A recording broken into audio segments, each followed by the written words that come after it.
సరిగ్గా 2000 సంవత్సరం ఆగస్టు 28న చలో హైదరాబాద్ కార్యక్రమాన్ని కొనసాగించడం జరిగింది.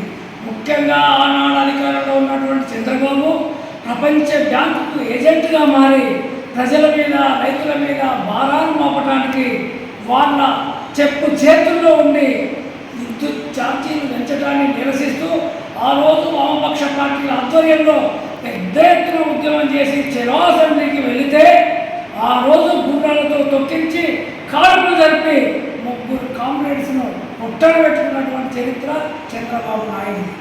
బాలస్వామి, రామకృష్ణారెడ్డి, అదేవిధంగా విష్ణువర్ధన్ రెడ్డి ముగ్గురిని పుట్టన పెట్టుకోవడం జరిగింది.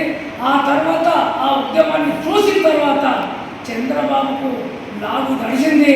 దాంతో విద్యుత్ ఛార్జీల పెంపును ఉపసంహరించుకోవడం జరిగింది. అదేవిధంగా ఆయన చేస్తున్నటువంటి చేష్టాలను చూసి ఆనాడు ఎన్నికల్లో చంద్రబాబును చిత్తుగా ఓడించారు.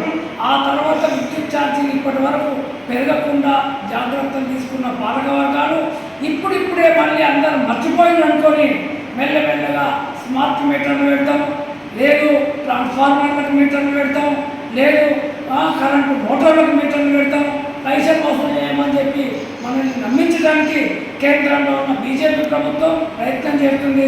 దానికి వ్యతిరేకంగా కూడా దేశవ్యాప్తంగా రైతాంగం ఉద్యమిస్తున్నారు. ముఖ్యంగా ఉద్యమాలు లేకుండా, ప్రశ్నించకుండా, పాలకుల్ని ప్రతిఘటించకుండా ఉంటే ఏ సమస్య పరిష్కారమయ్యే పరిస్థితి లేదు. కాబట్టి వాళ్ళు ముగ్గురు కూడా ఆనాడు ప్రాణాలు అర్పించిన ప్రజలకు ఆదర్శంగా నిలిచారు, ఉద్యమాలకు ఆదర్శంగా నిలిచారు.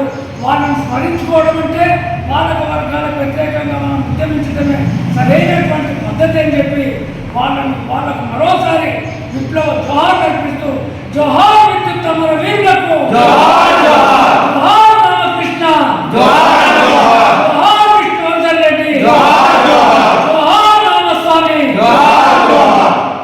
Thanks for watching. Like, share and subscribe.